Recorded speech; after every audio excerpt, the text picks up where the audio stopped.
All right, so check it. I was asking the Holy Spirit what's going on, right? I didn't even have to look for the page. Flipped it right to it. 222. All right. Just confirming, right, what I'm receiving in my spirit, okay? About this all this BS, this whole situation, okay? Check this out. All right. Did I mark that out?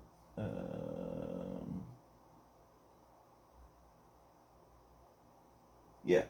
All right, so it's in Luke. Excuse me. It's in Luke 22, chapter 22. Okay. So chapter 22, verses 1 and 2. Okay. Now the feast of unleavened bread drew nigh, which is called the Passover, and the chief priests and scribes sought how they might kill him, for they feared the people. Okay. Then entered Satan into Judas, named Iscariot, excuse me, being of the number of the 12. Then Satan entered into Judas.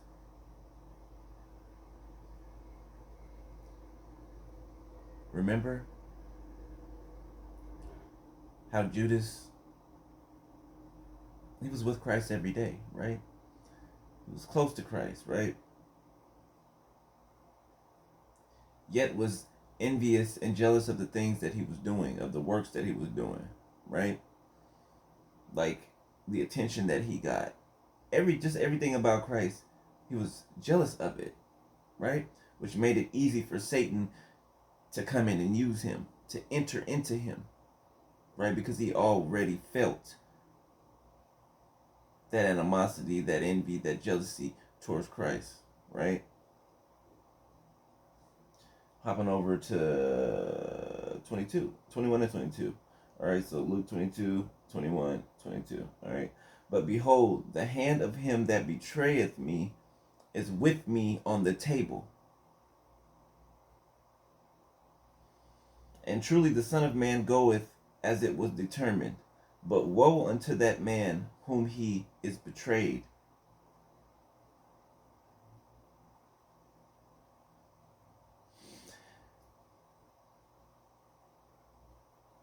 It's like they know who you are, okay? But they see the things that you do, right? They see your gifts, right? They know that you know what they've been doing, right? Okay? Like the things that Judas saw Jesus do on a daily basis. And then for Judas to go and to betray Jesus and then think that Jesus wouldn't have known that. You see what I'm saying? Like you saw the Lord do all these miracles. You saw him speak people's thoughts out of his mouth. You saw him do amazing things. Yet you thought you can get betraying him. You thought that you can get that by him. You thought that you can get that past him. Okay? It's like they're trying to test their power, okay, or lack thereof. Thank you, Holy Spirit. It's like they're trying to test. They keep trying to test you over and over and over and over and over again, right? Skip over, hop over to 31. Luke 22 and 31. Excuse me.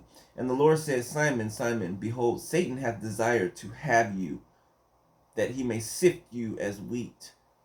But I have prayed for thee that thy faith fail not. And when thou art converted, strengthen thy brethren. This is exactly what I'm doing right now. Strengthening my brethren. Okay? Because Satan desires to have me, that he may sift me as wheat. But he can't have me and he can't sift me as wheat. Unleavened bread. Right? What does the leaven do? it infects the whole lump. Thank you, Holy Spirit. So they're trying to find a crack to come in, okay? Trying to find a crack to come through for you to let your guard down and let your wall down, okay?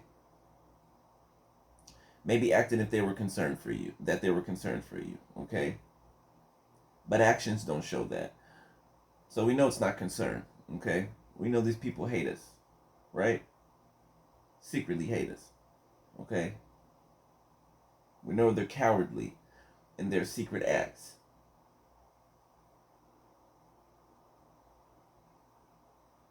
The Lord is going to answer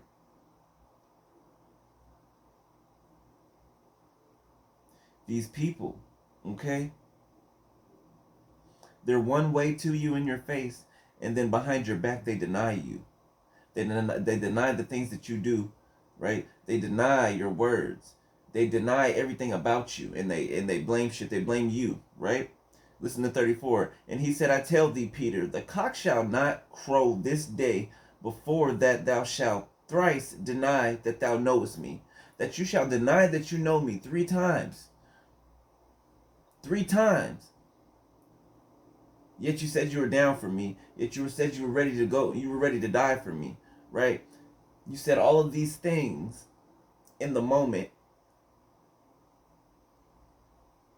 But then as soon as the heat turned up, you denied that you knew me. You denied the wicked things that you were doing and you took part of. But you know that it's true that you did. You denied that you are this person that I know you are. This wicked, evil, sadistic person that I know you are. You denied it. You stay denying it. But the facts remain the same.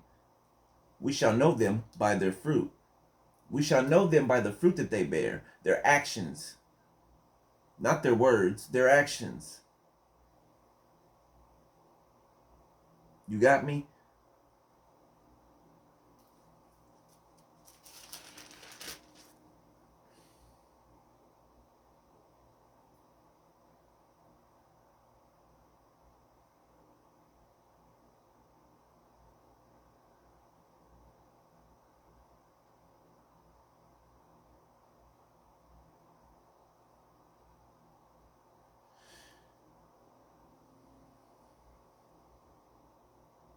Jesus got tired, okay?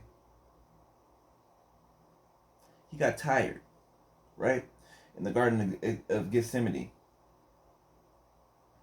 He got tired because things were weighing on him heavily, right?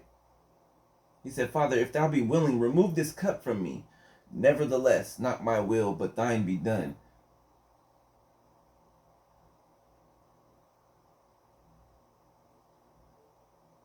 He was sick of the unbelief.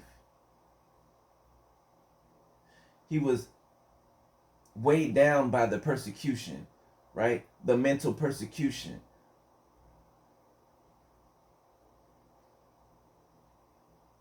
I'm sure that he probably thought back to well, I'm not sure, but I reckon within myself that he probably thought back to just everything, because I'm sure Satan brought it up in his mind while he was trying to tempt him. I'm sure that Satan brought up memories in his mind of everything that had happened up until that point. Ooh, thank you, Holy Spirit. Yes, that's exactly what he did. He brought memories up to the Lord about everything that had happened up to that point, right? All of the negative things, though. All of the things he was trying to get him to look back. Come through, Holy Spirit. He was trying to get him to look back, right? And him being under all the pressure that he was, okay? To try to get him to quit. After he had come all this way, he had come this far. Right? From being a child, from escaping death, I don't know how many times just from teaching, from learning, from becoming who he was supposed to be. And he was almost to that finish line. He was experiencing breakthrough after breakthrough after breakthrough. And what happens when we get close to breakthrough? After breakthrough after breakthrough, Satan tries to rear his head like a snake that he is. And his minions, your exes, your family members, your ex-friends, to try to come in and to try to bite you, right? To try to bite you so the poison can seep in. Now you're back in that place, that worry, that angst, that, you know what I mean, that depression, that, no. Father, if thou be willing, remove this cup from me. Nevertheless, the Lord said, nevertheless. He knew that it was heavy. He knew that the burden felt too heavy for him to carry, but he also knew that God wouldn't put more on him than he can handle. Okay? Which is why he said, nevertheless, not my will, but thine will be done. Not my will, but thine will be done. And there appeared an angel unto him from heaven, strengthening him. So as soon as he made the decision, as soon as he, oh, thank you, Holy Spirit. Thank you, Holy Spirit. Thank you, Holy Spirit. As soon as he resisted the devil, he fled. As soon as he resisted the devil, he fled. Because it says right after that, and there appeared an angel unto him from heaven, strengthening him. And being in agony, he prayed more earnestly. And his sweat was, as it were, great drops of blood falling down to the ground. I was just talking about this the other day, about the type of persecution that Jesus was under. That it was so bad that he was sweating blood.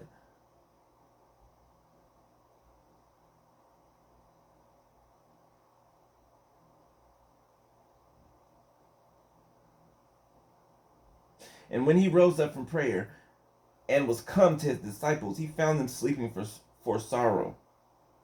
And he said unto them, why sleep ye? Rise and pray, lest ye enter into temptation.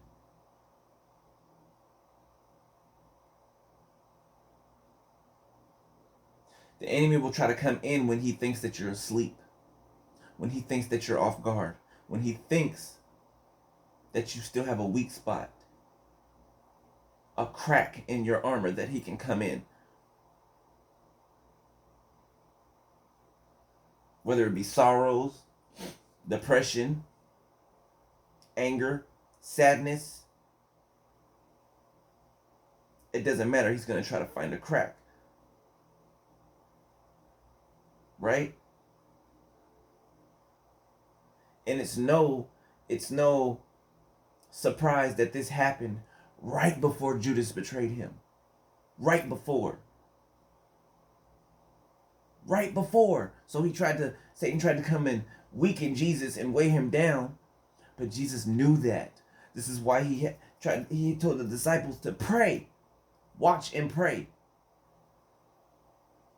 Of course, Satan sent his minions to make the disciples sleepy, right? To fall asleep every time that Jesus came back and told them to pray. Look, after that, and while he yet spake, behold, a multitude, and he that was called Judas, one of the 12, went before them, and drew near unto Jesus to kiss him. Beloved, your enemies are always going to come from the inside. From the inside. Somebody close to you. Somebody that shared a kiss with you. Somebody that was considered in alliance with you. But Jesus said unto him, Judas, betrayest thou the Son of Man with a kiss?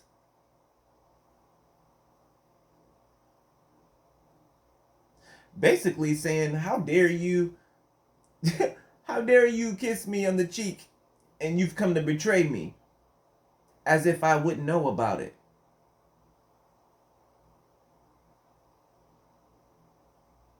I can see the shock on Judas's face right now. I can see it. I can imagine it.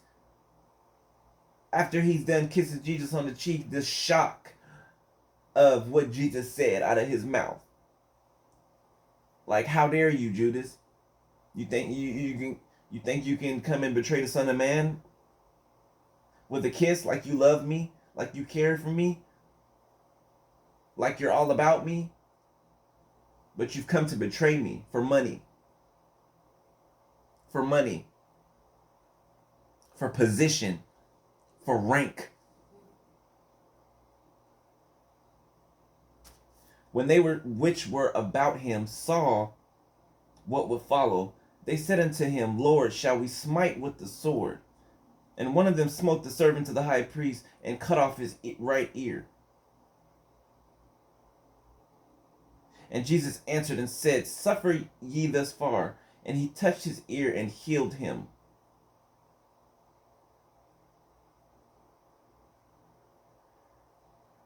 Then Jesus said unto the chief priests and the captains of the temple and the elders which were come to him, Be ye come out as against a thief with swords and staves? When I was daily with you in the temple, ye stretched forth no hands against me.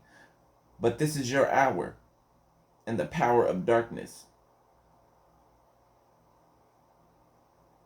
Jesus never changed. He still let them know who he was. Even up to his betrayal and after his betrayal. Remember when he was hanging up on the cross?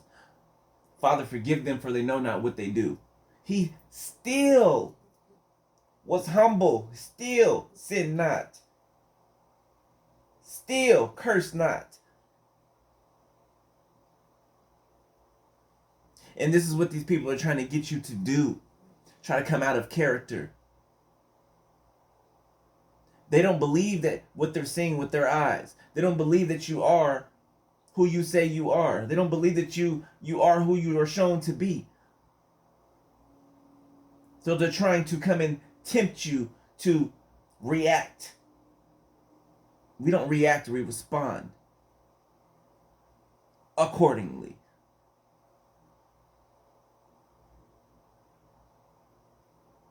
Ooh, I feel the Holy Spirit. Oh, beloved.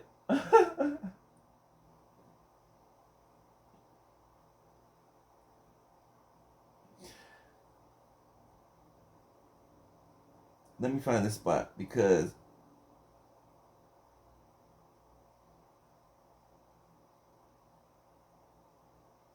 let me read this right here. And many other things blasphemous spake they against him. And as soon as it was day, the elders of the people and the chief priests and the scribes came together and led him into their council, saying, Art thou the Christ? Tell us. And he said unto them, If I tell you, you will not believe. And if I also ask you, you will not answer me, nor let me go. Jesus knew this beforehand.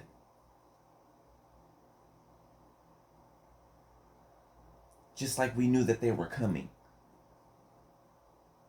That call I got today, that wasn't a surprise. That wasn't a surprise. Right? Only reason I answered it is because I was asleep. You see? Thank you, Holy Spirit, what I just read. Why sleep ye? Rise and pray lest ye enter into temptation. I was asleep when I received the call, which means I didn't look at the phone or nothing. My eyes were closed. I answered the phone and, hello? I've been trying to call you. I've been trying to contact you. I'm so worried about you. Get the hell out of here. You've come to betray me. How dare you come to betray me with a kiss? That false care, I'm worried about you, that was the kiss. You get it? I hope you get it, beloved. I'm feeling like you do.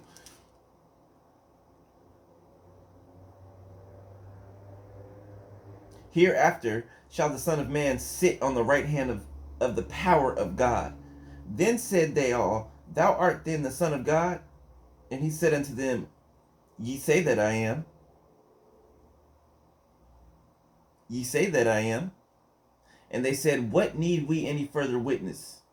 For we ourselves have heard of his own mouth.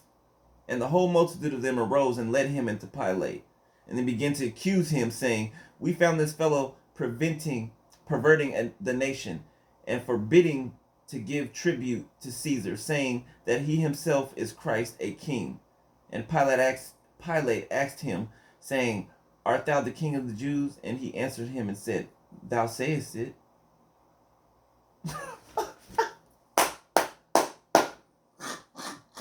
Jesus was cold. Jesus was cold. Like, I would give anything to be there to see that. To see that. They were saying who he was. He didn't even have to say it. Do you get what I'm saying here? He didn't have to say who he was. It showed on him. Everybody knew who he was. They knew. Beloved, they know who you are. They know who we are. Even they say it. Don't let them come in and try to fool you. Furthermore, to try to prove, to try to disprove who you are. Because they won't be able to do it. All right? I love you guys, beloved. That was a good word. That was a good word. That was a good word. I love y'all. All right? Talk to y'all later. Peace.